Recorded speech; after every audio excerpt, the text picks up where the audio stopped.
आखिरी मुसाफिर और यादों का सौदागर। अगर आप रात के सन्नाटे में सफर कर रहे हैं और आपको सड़क किनारे कोई अकेली चाय की टपरी दिखे तो मेरी एक बात मानिए, अपनी गाड़ी वहां भूल कर भी मत रोकना। मैंने वहां रुकने की गलती की थी और उस बूढ़े आदमी ने मुझे जो सफेद लिफाफा थमाया था, उसने मेरी पूरी जिंदगी को एक न खत्म होने वाला डरावना सपना बना दिया।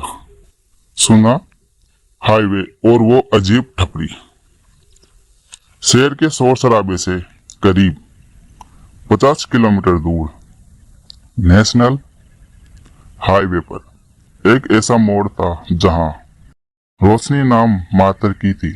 वहां एक पुरानी लकड़ी की टपरी चाय की दुकान थी।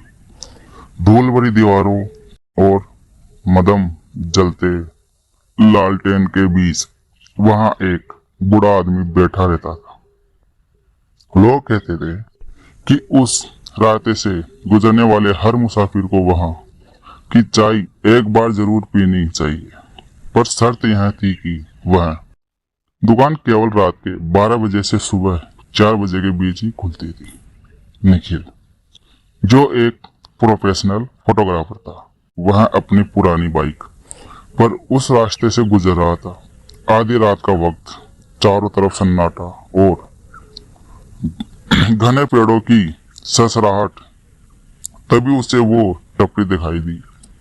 थकान की वजह से उसने सोचा कि एक प्याली चाय पी लेना ही बेहतर होगा। अजीब मुलाकात। निखिल ने बाइक रोकी और दुकान के पास गया। वह आदमी बिना नजर उठाए केतली में चाय डाल रहा था। एक चाय मिलेगी? निखिल ने पूछा। बूढ़े ने सिर उठाया। उसकी आंखें एकदम शांत थी, जैसे उसने सदियों का सफर देख लिया हो। उसने बिना कुछ बोले एक मिट्टी के कुल्हड़ में गर्मा गर्म चाय दी और साथ में एक कोरा सफेद लिफाफा मेज पर रख दिया। निखिल हैरान था। ये लिफाफा किस लिए?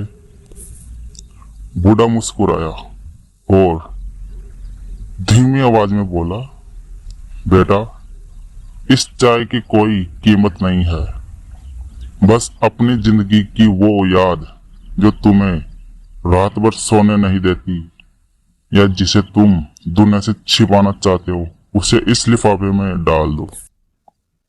यादों का बोझ। निखिल को लगा कि शायद यहाँ कोई पागल है या कोई स्थानीय परंपरा। उसने चाय का एक घूंट भरा। चाय पीते ही उसे एक अजीब सा एहसास हुआ, जैसे उसके दिमाग की सारी नसें ढीली पड़ रही हो। उसे अपने बचपन की वो घटना याद आने लगी जब उसने डर के मारे अपने दोस्त की मदद नहीं की थी। वो पछतावा उसे सालों से कचोटता रहा था। अचानक उसे लगा जैसे वो लिफाफा उसे अपनी ओर खींच रहा है। उसने जेब से एक पेन निकाला और उस लिफाफे पर वो सारी बात लिख दी जो उसने आज तक किसी को नहीं बताई थी। जैसे ही उसने लिफाफा बंद करके मेज पर रखा, उसे ऐसा महसूस हुआ जैसे उसके कंधे से मन के भारीपन का कोई बड़ा बोझ उतर गया हो। रहस्य का खुलासा। निखिल वहां से जाने की वाला था कि तभी उसकी नजर दुकान के पीछे के हिस्से पर पड़ी। जिज्ञासावश वह पीछे की ओर गया। वहां का नजारा देखकर उसके रोंगटे खड़े हो गए। वहां हजारों की संख्या में वही सफेद लिफाफे जमीन पर बिखरे पड़े थे। तभी उसने देखा कि वो बूढ़ा आदमी एक जलते हुए अंगीठी के पास बैठा था। वह एक एक करके लिफाफों को खोल रहा था। जैसे ही वो लिफाफा खोलता, हवा में अजीब सी चीखें और सिसकियां सुनाई देती। बूढ़ा उन कागजों को आग में डाल देता और उस आग से निकलने वाली नीली रोशनी में अपने हाथ सेकने लगता।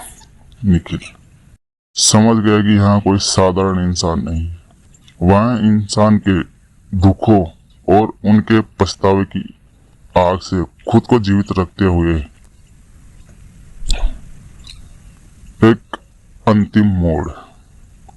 निखिल डर के मारे अपनी बाइक की रफ्तार तरफ भागा और उसने पीछे मुड़कर देखा तो वो बूढ़ा उससे ही देख रहा था।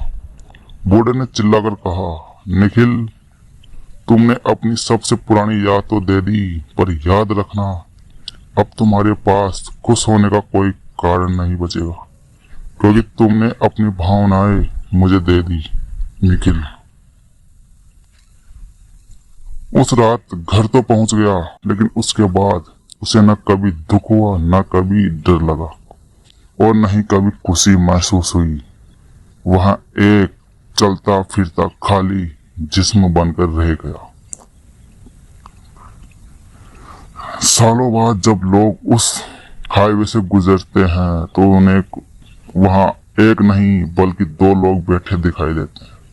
यहाँ वही पुराना बूढ़ा और दूसरा एक नौजवान फोटोग्राफर, जो अब खुद मुसाफिरों की यादों का इंतजार